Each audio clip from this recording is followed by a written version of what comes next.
Hello বন্ধুরা, good morning. তো দেখো রান্নাঘরে চলে এসেছি। রান্না হবে আজকে, দেখো গঙ্গার চুনো মাছ নিয়ে এসছে আর এই যে ইলিশ মাছ। তো তার সাথে আর কি করব সবটাই তোমাদের সাথে শেয়ার করব। এখন আগে চলো মাছগুলোকে ভালো করে ধুয়ে বেছে নিয়ে আসি, ঠিক আছে?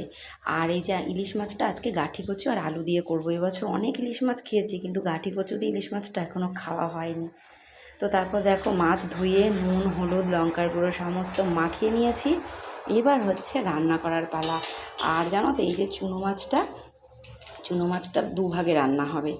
এই দেখো আলু গাঠি কচু কেটে ধুয়ে রেডি করে নিয়েছি, এখন সেদ্ধ বসাবো। আর এখানে পেঁয়াজ টমেটো দিয়ে চুনো মাছটার ঝাল করব।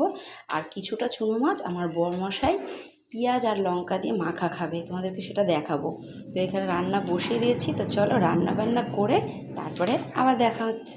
আর এই যে চুনো মাছ পেঁয়াজ লঙ্কা তেল সমস্ত কিছু দিয়ে মাখানো হবে।